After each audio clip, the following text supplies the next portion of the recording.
BFM Business. Toute l'info éco et business à la mi-journée. 60 minutes business. Guillaume Paul. Voilà, il est midi 20, toujours en direct dans 60 minutes business sur BFM Business. Et c'est le patron de Toyota France, Franck Marotte, qui est avec nous. Bonjour Franck Marotte. Bonjour. Merci beaucoup d'être venu nous voir. Merci de m'accueillir. Alors on est heureux de vous avoir parce que Toyota a fait l'actualité ces dernières heures. C'est venu du salon de l'auto à Shanghai qui se déroule en ce moment à Chine. Et là, à cette occasion, Toyota a dévoilé un concept car qui sera, dites-vous, le premier modèle d'une gamme dédiée à la voiture électrique. Et alors là, depuis cette annonce lundi, tout le monde écrit... Vous allez me dire si c'est réducteur de dire ça, ça y est, Toyota précurseur sur l'hybride évidemment, Toyota virait sa cutie. Est-ce que c'est réducteur de dire ça, Franck Marotte ? Probablement. Non, je dirais que ça fait partie d'une stratégie qu'on a toujours affichée, qui est double. À la fois d'investir sur tous les champs du possible en termes de décarbonation, avec un objectif à l'horizon 2050 qui est d'arriver à zéro émission. Et c'est aussi ce qu'on appelle en interne la stratégie Beyond Zero, aller au-delà de zéro. De manière à vraiment être contributeur sociétal à la décarbonation. Donc ça, c'est le premier pan de la stratégie. Et on a la puissance financière, la présence mondiale aussi, qui nous permet vraiment d'explorer tous les champs du possible. Et le deuxième pilier, c'est de s'attacher à l'usager, au client. Et donc d'avoir des offres qui, en termes de timing, en termes de type de produit, eh bien, rencontrent un client. Et c'est ce qu'on a estimé avec BZ4X, qui a été présenté au salon de Shanghai. Ça, c'est le nom de code du petit modèle. Le nom de code. Voilà. Donc BZ comme Beyond Zero. Beyond Zero, voilà. Et c'est ce qu'on s'attache à faire, c'est-à-dire on n'a pas de pression particulière par rapport à la réglementation européenne sur le niveau de CO2, puisque grâce à notre stratégie hybride qui date de 20 ans, eh bien on atteint les seuils européens sans contraintes technologiques supplémentaires. Par contre, on s'attache vraiment à ce que nos offres, électriques à batterie, électriques à hydrogène, en permanence, soient adaptées à une attente client et donc puissent se commercialiser et répondre à un besoin de mobilité. Et évidemment, vous ne reniez en aucun cas le choix qui a été fait de privilégier l'hybride, effectivement, depuis le lancement de la Prius, qui était à la fin des années 90, il y a 20 ans, je crois. Il y a 20 ans, effectivement, ouais, c'est ça. Est-ce qu'il y a encore de la place pour l'hybride ? Vous dites vous-même, en 2025, notre mix, c'est encore 70% d'hybride. Il y a 70% d'hybride à horizon 2025. Oui, pour une simple raison, c'est l'accessibilité prix. L'électrique à batterie, l'électrique à pile à combustible, à hydrogène, c'est encore coûteux. Il y a évidemment des courbes de décroissance sur les coûts qui sont très agressives, mais malgré tout, ça reste trop coûteux pour une majorité des acheteurs encore aujourd'hui. Et donc, on a des estimations que le zéro émission, donc électrique, sur l'une des deux solutions, hydrogène ou à batterie, pour les clients particuliers, sur les véhicules particuliers, ça sera pour nous un mix de 10-15% des ventes. L'hybride, jusqu'à l'horizon 2030, restera majoritaire dans notre mix de vente. Donc on parle de 70% en 2025. Ça décroîtra progressivement jusqu'à 2030, mais ça restera majoritaire encore à cet horizon-là. Pour une raison essentielle, qui est l'accessibilité prix au plus grand nombre. Et ça nous paraît essentiel quand on veut construire une société de mobilité et répondre à tous les besoins de tous les clients potentiels. C'est-à-dire que quand on dit qu'on va arriver, que c'est peut-être dans les prochaines années que l'électrique, le 100% électrique va commencer à se démocratiser parce que début du marché d'occasion et peut-être meilleure accessibilité. Vous dites encore en 2025, il y aura encore un frein qui sera là pour longtemps, en 2025, 2030 ? Oui, parce qu'il y aura un écart d'accessibilité. Vous avez aujourd'hui un marché... Encore en 2025, c'est dommage, vous me direz. Mais vous avez un marché du véhicule neuf. Et un marché du véhicule d'occasion qui déjà aujourd'hui ont des niveaux de prix qui sont différents. C'est vrai. L'électrique qui rentre aujourd'hui plus cher sur le marché du véhicule neuf, il restera aussi plus cher que le marché d'occasion thermique. Donc ce décalage, il va aussi subsister pendant un moment, y compris sur le marché de l'occasion. Donc il faut des solutions de transition et l'hybride, pour les années qui viennent, reste vraiment la solution la plus pertinente parce qu'en plus, il n'y a pas de contrainte d'usage. Et je rappelle qu'on manque encore d'infrastructures sur le territoire français, que ce soit pour les batteries ou pour l'hydrogène. Donc l'hybride auto-rechargeable est une technologie qui abaisse les consommations de manière très significative, qui est accessible en prix, à peu près au niveau du diesel en thermique. Il est sans contrainte de recharge. Donc il répond à un certain nombre de besoins. Il n'est pas zéro émission.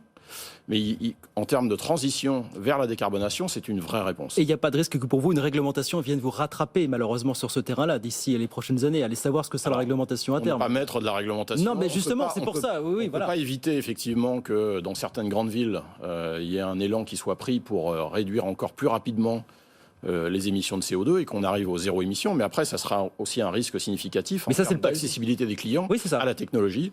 Encore une fois, parce qu'elle reste coûteuse. Donc il faudra quand même mettre de l'eau dans son vin. Il y aura un équilibre, entre l'usager, la volonté d'y aller et la techno disponible. Donc 15 modèles, alors 100% électriques pour le coup, à horizon 2025 dans le cadre de cette fameuse gamme. C'est ça l'idée. Hein, absolument, c'est une vraie stratégie et ça s'étalera dans beaucoup de segments, dans beaucoup de régions du monde. Et ça prouve que effectivement la batterie a sa place. C'est une solution technologique dans laquelle on investit et on croit dans certains segments et elle est complémentaire des autres. Je vois certains papiers, certains disent il n'y a pas eu de communication très tapageuse de la part de Toyota. Un peu comme si on l'assumait sans vraiment l'assumer. Non, c'est parfaitement assumé. Non, c'est parfaitement assumé. Ça a été affiché depuis quelques années jusqu'au plus haut niveau de l'entreprise.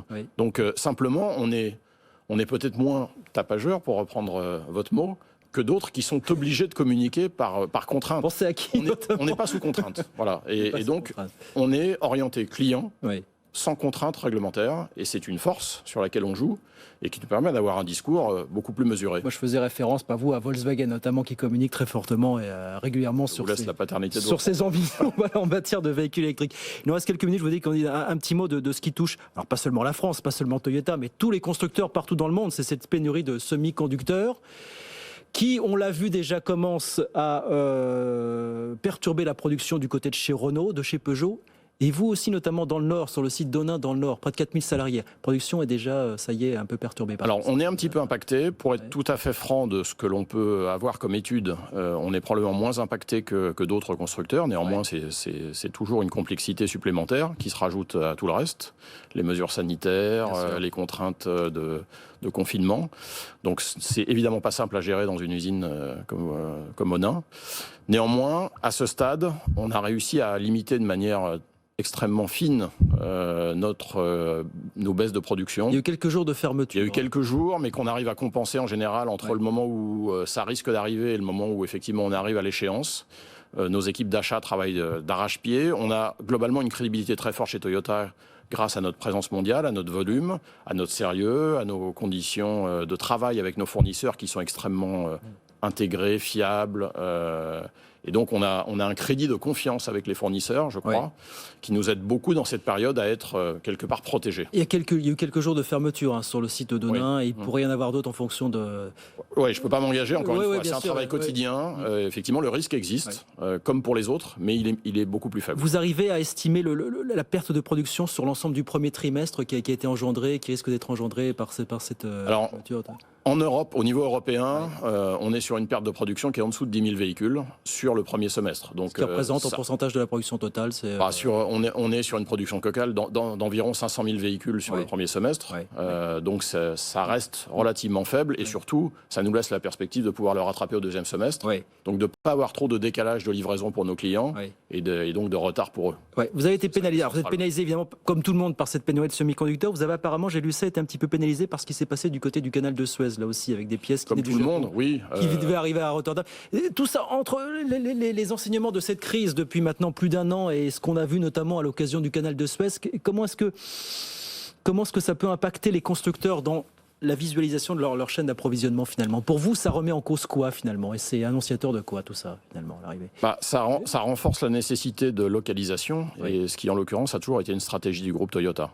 Nous sommes le groupe automobile qui a le plus d'implantations industrielles dans le monde, avec une vraie stratégie qui a toujours été de produire au plus près de la clientèle le modèle qui convient le mieux à cette clientèle. C'est ce qu'on a appliqué en Europe, avec des sites de production dans toute l'Europe, et on a aujourd'hui plus de 75% de nos ventes européennes qui sont faites à partir de production européenne.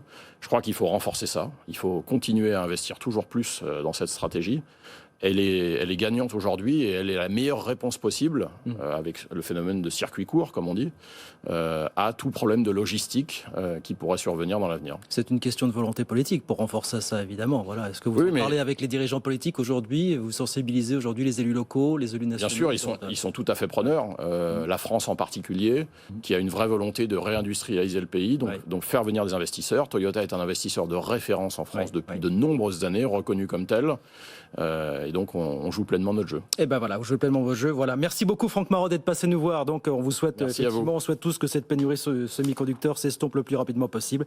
Et puis, on suivra bien sûr le déploiement de cette gamme de véhicules électriques, donc 15 modèles à horizon 2025. Mais l'hybride restera maître chez vous pour un bon moment. Merci beaucoup, Franck Marot, président de Toyota France. Merci d'être passé nous voir.